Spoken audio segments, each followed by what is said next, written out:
ಕಾರ್ತಿಕ್ ಜಯರಾಮ್ ನೋಡೋದಕ್ಕೆ ಸಖತ್ ಹ್ಯಾಂಡ್ಸಮ್ ಆಗಿದ್ದಾರೆ. ಕಾರ್ತಿಕ್ ಜಯರಾಮ್ ಅಂದರೆ ನಿಮಗೆಲ್ಲ ಗೊತ್ತೇ ಇದೆ. ಈಗಾಗಲೇ ಅನೇಕ ಸೀರಿಯಲ್ ಹಾಗೆಯೇ ಸಿನಿಮಾ, ರಿಯಾಲಿಟಿ ಶೋ, ಕ್ರಿಕೆಟ್ ಎಲ್ಲದರಲ್ಲೂ ಕೂಡ ಒಂದೊಳ್ಳೆ ಹೆಸರನ್ನು ಮಾಡಿದವರು ಕಾರ್ತಿಕ್ ಜಯರಾಮ್. ಒಬ್ಬ ಹೀರೋಗೆ ಇರಬೇಕಾದಂಥ ಎಲ್ಲ ಕ್ವಾಲಿಟಿ ಕಾರ್ತಿಕ್ಕಿಗಿದೆ. ಸೊ ಕಾರ್ತಿಕ್ ಜಯರಾಮ್ ಅಂತ ಹೇಳಿದ್ರೆ ಸ್ವಲ್ಪ ಜನಕ್ಕೆ ಕನ್ಫ್ಯೂಷನ್ಸ್ ಆಗಬಹುದು.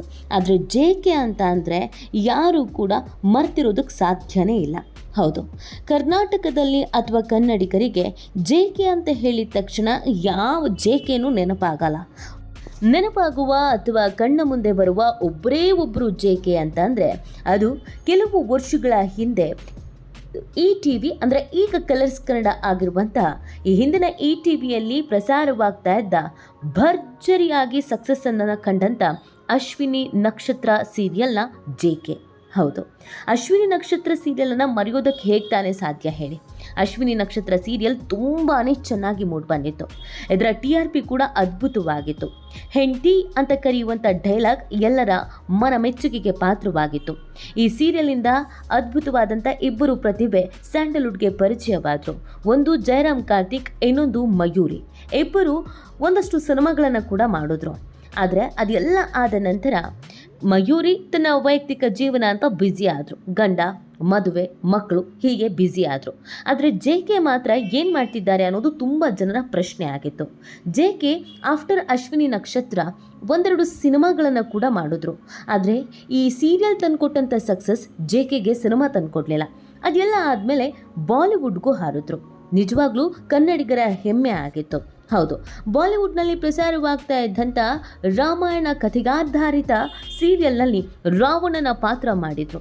ಆ ರಾವಣನ ಪಾತ್ರ ಎಷ್ಟರ ಮಟ್ಟಿಗೆ ಅವರಿಗೆ ಸಕ್ಸಸ್ಸನ್ನು ತಂದುಕೊಳ್ತು ಅಂದರೆ ಇಡೀ ಬಾಲಿವುಡ್ JKಯನ್ನು ಹಾಡಿ ಹೊಗಳಿದ್ರು. ಆ ಹೈಟು, ಆ ಪರ್ಸನಾಲಿಟಿ, ಹಾಗೆಯೇ ಅವರ ವಾಯ್ಸು ಇದೆಲ್ಲವೂ ಕೂಡ ರಾವಣ ಪಾತ್ರಕ್ಕೆ ಹೇಳಿ ಮಾಡಿಸಿದ ಹಾಗಿತ್ತು. ರಾವಣ ಇದ್ದಿದ್ರೆ ಮೇ ಬಿ ಹೀಗೆ ಇರ್ತಿದ್ನೇನೋ ಅನ್ನುವಷ್ಟರ ಮಟ್ಟಿಗೆ JK ಅದ್ಭುತವಾಗಿ ನಟಿಸಿದರು. ಅಷ್ಟೆಲ್ಲ ಚೆನ್ನಾಗಿ ನಟಿಸಿದಂಥ JKಗೆ ಅವಕಾಶಗಳು ಸಿಗಲಿಲ್ಲ ಅಂತ ಹೇಳೋದಾ ಅಥವಾ ಸಿಕ್ಕ ಅವಕಾಶಗಳನ್ನು JK ಒಪ್ಕೊಳ್ಳಲಿಲ್ಲ ಅಂತ ಹೇಳೋದೋ ಗೊತ್ತಿಲ್ಲ. ಆದರೆ ಈಗಲೂ ಕೂಡ ಅನೇಕ ರಾಮಾಯಣ ಕಥೆ ಆಧಾರಿತ ಸಿನಿಮಾಗಳು ಬರ್ತಾ ಇದೆ. ಯಾರ್ಯಾರನ್ನೋ ರಾವಣ ಮಾಡ್ತಿದ್ದಾರೆ. ಎಷ್ಟೋ ಬಾರಿ ಈಗ ಮಾಡ್ತಿರುವಂಥ ರಾವಣ ಪಾತ್ರಧಾರಿಗಳ ಬಗ್ಗೆ ಟ್ರೋಲ್ ಆಗಿದ್ದು ಇದೆ, ಕಮೆಂಟು ಮಾಡಿದ್ದು ಇದೆ. ಆ ಪಾತ್ರಗಳನ್ನು ನಮ್ಮ JK ಮಾಡಿದರೆ ನಿಜವಾಗ್ಲೂ ಚೆನ್ನಾಗಿರ್ತಿತ್ತು ಅಂತ ಹೇಳಿದವರು ತುಂಬ ಜನ ಇದ್ದಾರೆ. ಅವರ ವಾಯ್ಸ್ ಕೂಡ ಅಷ್ಟೇ ಗತ್ತಾಗಿತ್ತು, ಬೇಸ್ ಆಗಿತ್ತು. ಆದರೆ ಈ JK ಈಗ ಎಲ್ಲಿ ಮರೆಯಾಗಿದ್ದಾರೆ ಅನ್ನೋದು ಅವರ ಫ್ಯಾನ್ಸ್ಗೆ ಕಾಡ್ತಿರುವಂಥ ಪ್ರಶ್ನೆ ಆಗಿದೆ. ಹೌದು, JK ಕನ್ನಡದಲ್ಲಿ ಯಾವ ಸಿನಿಮಾಗಳನ್ನು ಮಾಡ್ತಾ ಇಲ್ಲ, ಯಾವ ಸೀರಿಯಲ್ಗಳಲ್ಲೂ ಕಾಣಿಸ್ಕೊಳ್ತಿಲ್ಲ, ಯಾವ ರಿಯಾಲಿಟಿ ಶೋಗಳಲ್ಲೂ ಕೂಡ ಕಾಣಿಸ್ಕೊಳ್ತಾ ಇಲ್ಲ. ಕೆಲವು ವರ್ಷಗಳ ಹಿಂದೆ ಕಿಚ್ಚ ಸುದೀಪ್ ನಡೆಸಿಕೊಡುವಂಥ ಬಿಗ್ ಬಾಸ್ ಶೋನಲ್ಲಿ ಕಾಣಿಸ್ಕೊಂಡಿದ್ರು JK. ಅದನ್ನು ಹೊರತುಪಡಿಸಿದ್ರೆ ಈಗ ಸ್ಯಾಂಡಲ್ವುಡ್ ಸೇರಿದಂತೆ ಬೇರೆ ಬೇರೆ ಇಂಡಸ್ಟ್ರಿಗಳು ನಡೆಸುವಂಥ ಒಂದಷ್ಟು ಕ್ರಿಕೆಟ್ ಲೀಗ್ನಲ್ಲಿ JK ಕಾಣಿಸ್ಕೊಂಡಿದ್ದಾರೆ. ಅದು ಬಿಟ್ಟರೆ JK ಎಲ್ಲೂ ಕಾಣಿಸ್ಕೊಳ್ತಿಲ್ಲ. ಇನ್ನು ಸಖತ್ ವೈರಲ್ ಆಗ್ತಿರುವಂಥ ವಿಚಾರ JK ಮದುವೆ ವಿಚಾರ. JKಗೆ ಆಲ್ರೆಡಿ 40 ಆಗ್ತಾ ಬಂತು, ಆದರೆ ಇನ್ನೂ ಮದುವೆ ಆಗಿಲ್ಲ. ಬಿಗ್ ಬಾಸ್ನ ಶ್ರುತಿ ಪ್ರಕಾಶ್ ಅವರನ್ನು ಮದುವೆ ಆಗ್ತಾರೆ, ಲವ್ ಮಾಡ್ತಿದ್ದಾರೆ ಅನ್ನುವಂಥ ವಿಚಾರ ಆಯಿತು. ಆದರೆ ಅದು ಅಲ್ಲಿಗೆ ನಿಂತು ಹೋಯಿತು.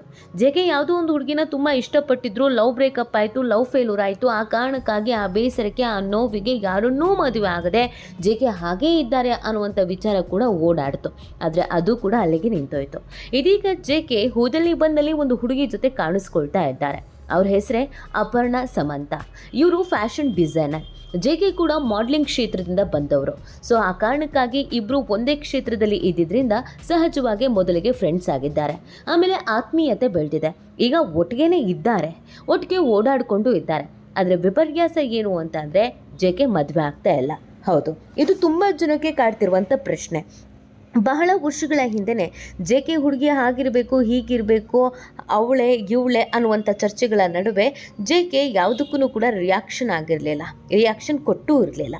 ಆದರೆ ಇದೀಗ JK ಎಲ್ಲಿ ಹೋದ್ರೂ ಅಪರ್ಣ ಜೊತೆಗೆ ಅಂಟಿಕೊಂಡೇ ಇರ್ತಾರೆ. ಇವರಿಬ್ಬರು ಒಬ್ಬರ ಬರ್ತ್ಡೇಗೆ, ಇನ್ನೊಬ್ಬರು ವ್ಯಾಲೆಂಟೈನ್ಸ್ ಡೇಗೆ, ಹೀಗೆ ಕೆಲವೊಂದಷ್ಟು ವಿಚಾರಗಳಿಗೆ ವಿಶ್ ಕೂಡ ಮಾಡ್ತಾರೆ. ಸೋಷಿಯಲ್ ಮೀಡಿಯಾದಲ್ಲಿ ಇಬ್ಬರು ಆ್ಯಕ್ಟಿವೂ ಇದ್ದಾರೆ. ಆದರೆ ಮದುವೆ ಯಾವಾಗ ಅಂತ ಕೇಳಿದ್ರೆ ಅದಕ್ಕೆ ಉತ್ತರ ಕೊಡ್ತಾ ಇಲ್ಲ. ಅದಕ್ಕೆ ಕಾರಣ ಕೂಡ ಒಂದಿದೆ. ಹೌದು, ಬಲವಾದ ಒಂದು ಕಾರಣದಿಂದಲೇ JK ಮದುವೆ ಆಗೋದನ್ನು ಬೇಡ ಅಂತ ನಿರ್ಧರಿಸಿದ್ದಾರೆ. JK ಒಬ್ಬರೇ ಮಗ. JK ತಂದೆ ಡಾಕ್ಟರ್ ಆಗಿದ್ರು. ಮನೆ ಕಡೆ ತುಂಬಾ ಚೆನ್ನಾಗಿದ್ದಾರೆ. Well settled family ಇವರದ್ದು.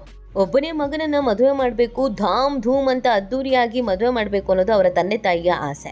ಆದರೆ ಜೆ.ಕೆ ಮಾತ್ರ ಆ ಆಸೆಯಿಂದ ದೂರ ಇಳಿದಿದ್ದಾರೆ. ಹೌದು, ಜೆ.ಕೆಗೆ ಈ ಮದುವೆಯ ಬಂಧನದಲ್ಲಿ ನಂಬಿಕೆ ಇದ್ದಂಗೆ ಇಲ್ಲ. ಆ ಕಾರಣಕ್ಕಾಗಿ ಲಿವಿಂಗ್ ಟುಗೆದರ್ ರಿಲೇಷನ್ಶಿಪ್ನಲ್ಲಿ ಇರ್ತೀವಿ, ಕೊನೆಯ ತನಕ ಒಬ್ಬರನ್ನೊಬ್ಬರು ಪ್ರೀತಿ ಮಾಡ್ತೀವಿ, ಮದುವೆ ಯಾಕೆ ಬೇಕು ಅನ್ನೋದು ಪ್ರಶ್ನೆ ಇದ್ದ ಆಗಿದೆ.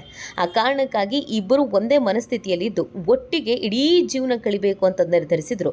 ಮದುವೆ ಆಗೋದು ಬೇಡ ಅಂತ ನಿರ್ಧರಿಸಿದ್ದಾರೆ. ಆ ಕಾರಣಕ್ಕಾಗಿ ಇಷ್ಟು ದಿನಗಳಾದರೂ, ಇಷ್ಟು ವರ್ಷಗಳಾದರೂ ಮದುವೆ ಆಗ್ತಿಲ್ಲ. ಇತ್ತೀಚೆಗೆ ಕೆಲವು ಸೆಲೆಬ್ರಿಟಿಗಳು ಈ ಸ್ಟೇಟ್ಮೆಂಟ್ಗಳನ್ನು ಕೊಡ್ತಾ ಇರೋದನ್ನು ನೀವು ಗಮನಿಸ್ತಾ ಇರಬೇಕು. ಮದುವೆ ಆಗೋದೇ ಜೀವನ ಅಂತ ಯಾಕೆ ಅಂದ್ಕೊಳ್ತೀರಾ? ಮದುವೆನೇ ಯಾಕೆ ಆಗಬೇಕು? ಕೆಲವೊಂದಷ್ಟು ಬಂಧ, ಕೆಲವೊಂದಷ್ಟು ರಿಲೇಷನ್ಶಿಪ್ಗೆ ನಾವು ಮದುವೆ ಅನ್ನುವಂಥ ಮುದ್ರೆಯನ್ನು ಯಾಕೆ ಒತ್ತಬೇಕು? ನಾವು ಹಾಗೆ ಜೀವನ ಕಳಿಬಹುದಲ್ವಾ?